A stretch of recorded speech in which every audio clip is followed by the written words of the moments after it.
My name is Ronald. I am a 45-year-old man, working at a local automobile dealership as an accountant. I was married to Jenny, who was 42-year-old when we got divorced. We met around 18 years ago. I was at the fair one summer evening, just walking around. It was all colorful and lively. Then, I saw Jenny. She had this great smile and a laugh that made everything seem fun. We met at a game booth and ended up talking and laughing a lot. As time went on, we got to know each other better. We faced some tough times together, but we also had a lot of happy moments. After a few years, we decided to get married. Our friends and family were there, and we promised to be there for each other. That fair, where we first met, turned out to be the start of our special journey together. We lived in a small town, but 3 years ago, we moved to New York.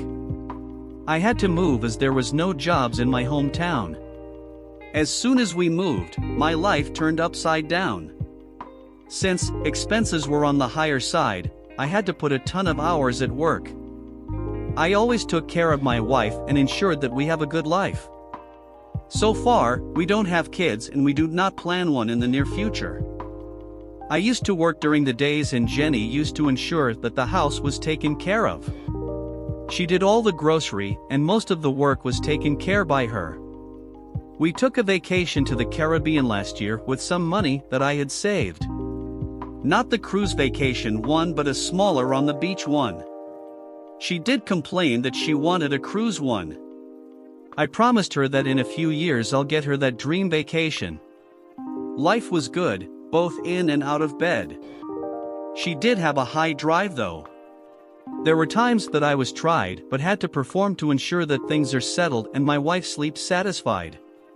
My father always told me, keep your wife happy in bed and she will keep you happy out of it.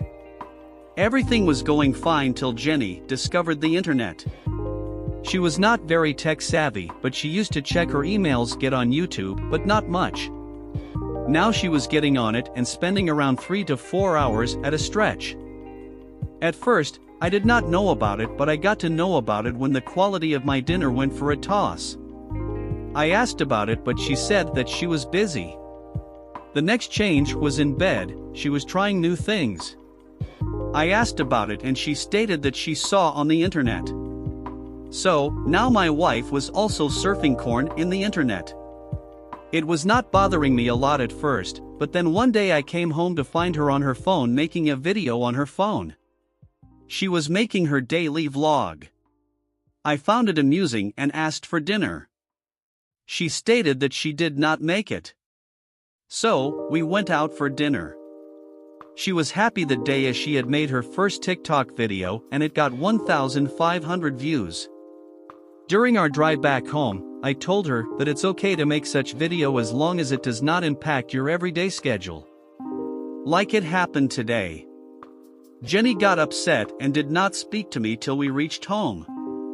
I did not want her to be sad, so I talked to her and explained that I didn't mean to hurt her, and later we end up getting intimate again. She was a bit different that day. I have heard that angry post-fight sessions are awesome. Experienced it today. Next morning, I asked Jenny to join some work as that will not only channel her time for something constructive but also will help with finances. She agreed and joined a local shopping center as a shift supervisor. She started spending time there and it seemed that her mood was better and she was more confident now. I was wrong. Under that happy mood, my wife was getting distant from me. She was changing. She now was less active in bed, citing that she is tired and wants to sleep. She started talking back a lot and regular arguments were common. I was a bit concerned. I offered to go for a weekend break, just two of. It was my idea of reconnecting with her again. She refused. Then came that fateful day that changed our relationship forever, and the damage done on this day would never be repaired again. We had a huge argument regarding her attitude at home. She used to work and come home and start with her vlogs. I had making dinner every day. However, it was tiring to do it alone and I'd wanted her to help me. She refused. I told her that we need to work together and we are nothing without each other. She walked up to me and stated that she is an independent woman and she can do whatever she wants and achieve whatever she points her finger at. She does not need me. That night she came for intimacy with me and I refused. She got on top of me and angrily said that I want you right now and you will obey. I shrugged her off and walked out of the room. She screamed and cried. I was sad and had no clue how to deal with this. I knew she was not cheating in me and I knew that she does not love me either. I was going to office and coming back home, a routine I have always followed. The only thing missing was my wife and her smile. She did not speak to me. Neither did I. A week later my wife came up and told me that she either wants me to open our marriage or get divorced as she cannot live with me anymore. I offered to go for a therapy together or just try to reconnect. She stated that I no longer qualify as her husband as I am too traditional for her now. I did not understand and asked her to explain, but she could not. She just wanted me out of her life and did not want anything to do with me. I asked if she has someone else in her life. She stated that she is not a cheater and will wait for the divorce to be settled before she dates anyone. She expected me to do the same. I told her that at our age it gets difficult to start dating again and she would just be a prey for simps and younger men who just want to get in her pants. She rebuffed and stated I am capable enough to handle herself and can still get a better and more successful man than me. I told her why would a successful man choose her over a younger woman in her 20s. She said she brings in experience and maturity. Any wise man would choose her and her wisdom. She is good in bed and knows how to handle a relationship. I sarcastically told her that I can see her handling our relationship successfully. I told her just because you can move your hips in bed does not make you a catch. I can pay and get someone who is better one, a younger one, and lot tighter one, any day that I want. She screamed and told me that she is done and does not want me near her. The situation was something that I had never experienced and I had no clue how to deal with this. How can she drift apart so fast? I moved out of the house and stayed at a friend's place for a week and later moved to a different place that I leased. Jenny, on the other hand, kept making her vlogs and sharing her experience about her separation and how she is healing from years of abuse and neglect. I was angry and called her for that video. She stated that I never gave her time and I never pampered her. I pointed out our dinners, our yearly vacations, and everything I had done.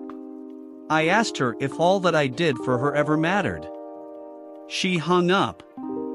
I had everything recorded, not because I wanted to produce that in the court, but as it was my final discussion with her and it would serve as a painful reminder if I ever felt weak and tried to crawl back to her. I did, however, checked her videos for any clues if she was cheating on me. Did not find any.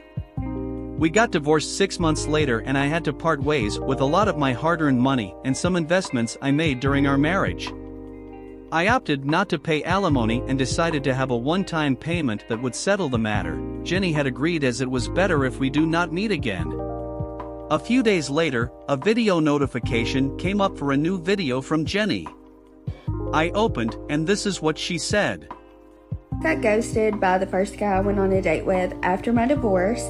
We went out a couple of days ago. I downloaded Bumble 3 days ago because I was just like, okay, I'm gonna dip my toe back in the water and whatever. So I matched with this guy. He super swapped me.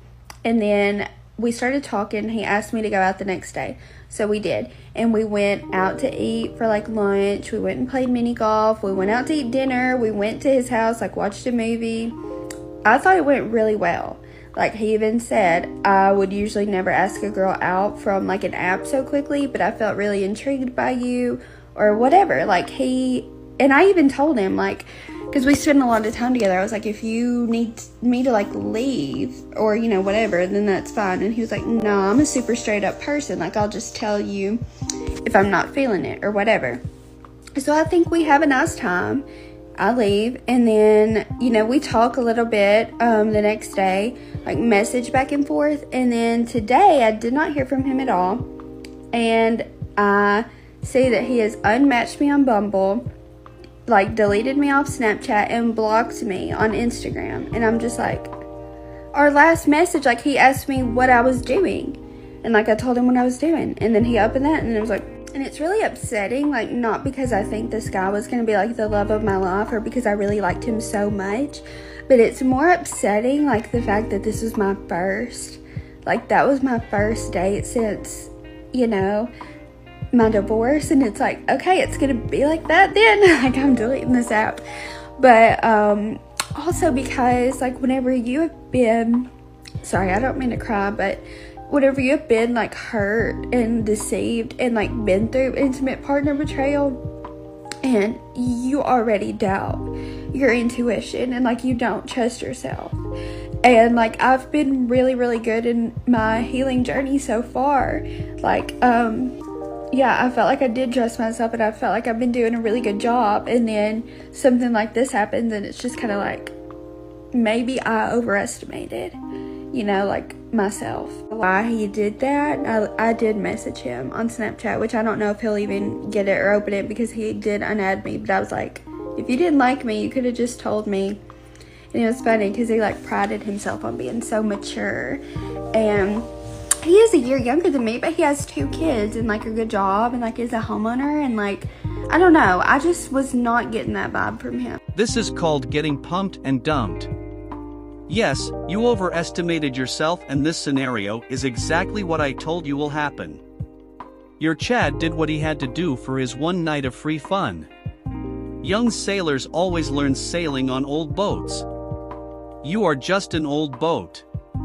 Your wisdom and maturity do not matter, as your flings would never go past the first fun night. Chad and Tyrone are only looking for your pants, not your wisdom. The only thing that you can offer are your skills for pleasing them in bed. Good luck with that. Watching her miserable and watching my prophecy come true gives us different level of satisfaction. I too installed Bumble, and tonight I am going on a date with a 28-year-old fitness instructor. I am not looking for a long-term relationship, but if it goes well, I will surely rub it in Jenny's face. Until then, have a nice day. Dear listener, if you have reached this far, please click on the subscribe button. It will be a great help.